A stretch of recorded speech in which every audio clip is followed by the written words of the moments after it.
Estimados irmãos, que alegria renovada estar convosco. As palavras de Donda de imediato acendem, como eu reportei no nosso encontro passado, a emoção que circunda o meu espírito sempre quando concebo a figura do nosso amado Francisco Cândido Xavier. No âmbito da nossa casa atual, do nosso lar, nós recebemos em 22 de junho de 1973 o nosso querido irmão, carinhosamente, até hoje, conhecido entre nós por Nino. Nino viera ao mundo em circunstâncias um pouco diferentes. Pesando apenas 1,1 kg aos 6 meses e meio, a expressão relevante da minha mãe era uma convicção de que aquele filho não se criaria. Pequenino, como um gatinho, os banhos eram ministrados com algodão. Por outro lado, nosso pai, egresso do seminário, como que pressagiando algo diferente, dizia que aquele era o filho músico, essa era a expressão, esse é o filho músico que eu aguardava. Daí a razão pela qual vou lhe atribuir o nome de um compositor para celebrar tal ato. Um pai que nada tinha a ver com espiritismo, assim se apresentava diante da família. Até 3 anos e 11 meses, Sibélio sequer engatinhou. Contudo, aos 3 anos e 11 meses, ele andou, falou, foi ao piano sem que sequer contemplasse com os olhos o teclado, porque ele tinha uma estrutura raquítica e o teclado do piano ficava mais ou menos na altura dos olhos. E com as mãos fechadas, dessa forma aqui, executou 2 composições. Assum Preto, de Luiz Gonzaga e Humberto Teixeira, e em seguida, para gerar uma perplexidade, foi a música erudita e executou a Sinfonia 40 de Mozart. Meu pai estava, a essa época, no município de Castanhal, no Pará. E a minha mãe, diante do quadro inusitado, manteve contato, expressando-se através de um amigo que era urgente. E quando meu pai retornou o contato e tomou ciência do que estava acontecendo, lançou a pergunta sobre o Sibélius. Ele está tocando? Ela disse, sim, o quê? Ela disse, piano. E ele tem ritmo? Ela disse, sim. Ele disse, ok, então não fale nada para ninguém, porque eu estou voltando. E me disseram depois, meu pai, que assumir aquela posição porque uma certeza o animava naquele momento. Era que a esposa, provavelmente, se compartilhasse a informação, seria internada imediatamente em manicômio, porque com certeza padecia de problemas psíquicos naquela altura. Mas esse não foi o quadro. O quadro foi realmente de muita surpresa para ele, de tal sorte que o meu pai desencarnou no ano 2016, aos 72 anos de idade. Mas sempre que escutava o Sibélius, fosse no âmbito interno do lar, ou mesmo fora em apresentação, eu, particularmente, não contemplava tal cena sem que as lágrimas o visitassem. A emoção que circundou a vida do meu pai em relação a Sibélius é um ponto muito relevante para as minhas reflexões. Só que um fato antecede este evento do Sibélius aos 3 anos e 11 meses, que fora um convite da minha mãe formulado a uma amiga para que ela adentrasse a nossa casa e com ela tomasse um café. E esta amiga, envolta por uma realidade com fins propositivos, diz que se sentia muito constrangida de ver aquele filho que se arrastava de costas dentro do lar. E aí lança-lhe a indagação. Por que você não pergunta algo sobre esse filho para Chico Xavier? E minha mãe, em 1973, em Campina Grande, 75 mais ou menos, ela lança a pergunta, mas quem é Chico Xavier? E aí essa amiga diz, olha, eu vou conseguir o endereço dele para a senhora. Minha mãe, então, escreve para o Chico Xavier, colocando apenas o nome do Sibelius e pedindo-lhe que lhe falasse alguma coisa sobre o filho. E momentos depois, alguns dias depois, chega uma missiva do Chico dizendo que não se preocupasse porque o filho se tratava da reencarnação de um compositor erudito que andaria, falaria e tocaria para leprosos. Abraços, Chico Xavier.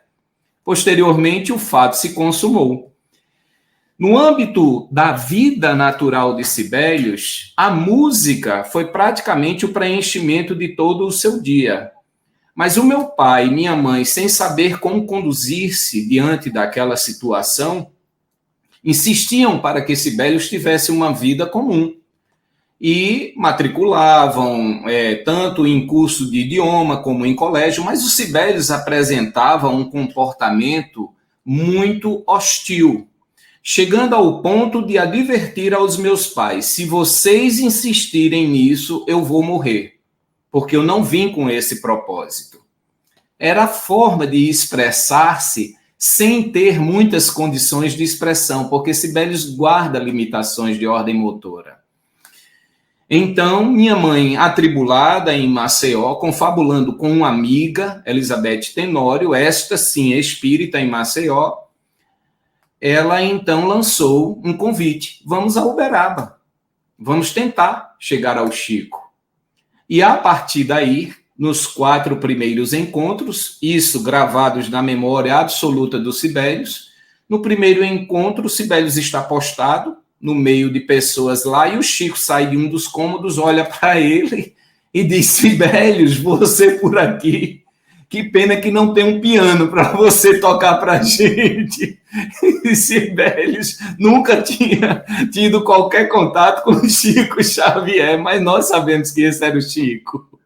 E a partir daí, ocorreram mais 2 encontros significativos, sempre fustigados por minha mãe, cuja curiosidade permanece até os dias de hoje. Ela fustigava o Chico, dizendo: Chico, fale alguma coisa sobre o meu filho. E Chico dizia: minha irmã, não se preocupe com isso, não há necessidade. E o Sibelius presta atenção em tudo. Então ele me narra que o Chico começou a tecer considerações sobre a vida do finlandês, o Johann Julius Christian Sibelius. E no terceiro encontro, e isso está documentado no livro, eu creio que o título é Chico Xavier, Coração do Brasil, e por também aquela senhora, Dona Yolanda César, ela também consignou este evento no jornal, se não me falha a memória, é Entre Amigos, que esse jornal publicizava os encontros dela e do pessoal com quem ela vinha, que ela trazia para Uberaba, para o pessoal lá da região dela em São Paulo. E aí o Chico Xavier, depois de estabelecer a narrativa pormenorizada dos encontros que travara com o espírito que lhe chamara a atenção pelo aspecto da melancolia, olha para Sibelius, depois de ter falado do Jean Julius, e diz para ele: você é o próprio.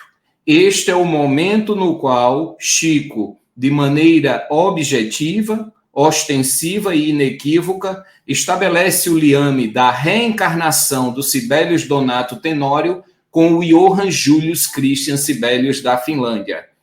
E levando-se em consideração que o nome de Sibelius lhe fora atribuído pelo meu pai em homenagem ao finlandês. Então, estas partes soltas começam a serem aglutinadas de forma a se revelarem envoltas por um sentido reencarnatório que haveria de concorrer fundamentalmente não só para as nossas vidas, mas para de muitos outros que se aproximam e se aproximaram de Sibelius e tiveram a oportunidade de aferir, do ponto de vista concreto, um caso que para nós sugeria reencarnação, mas após a fala de Chico Xavier, atesta reencarnação.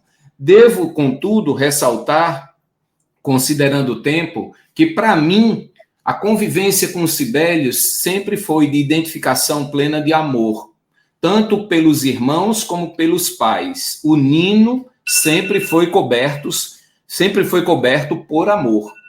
Isso é uma marca muito forte na nossa relação com ele. Mas algo me incomodava profundamente, que era o fato de meu pai se dirigir a Sibelius chamando-o de gênio. Isso me incomodou muito, muito, muito, muito tempo. Então, eu só consegui vencer isso a partir do momento que, em 1992, tive a oportunidade, pelas mãos da nossa irmã Donda e do nosso irmão Eurípides, de sentar-me ao lado de Chico Xavier e ouvir-lhe, em primeira indagação, o seguinte: e o gênio, como vai?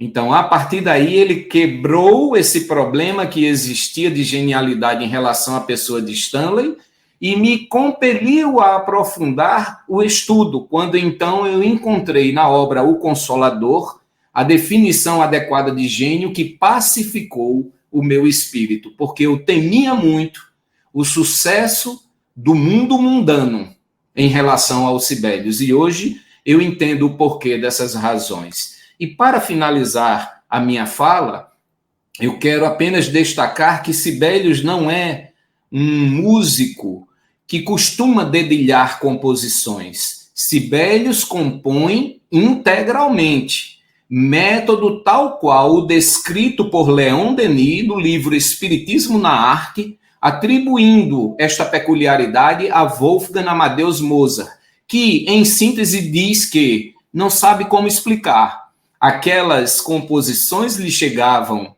no cérebro de maneira espontânea e, portanto, ele não saberia como explicar qual método se utilizava para compor. Esta é a expressão de Sibelius. Para compor, ele diz que é o que chega pela cabeça dele. Então, considerando o tempo, eu devolvo a palavra e peço desculpa se me excedi um pouco.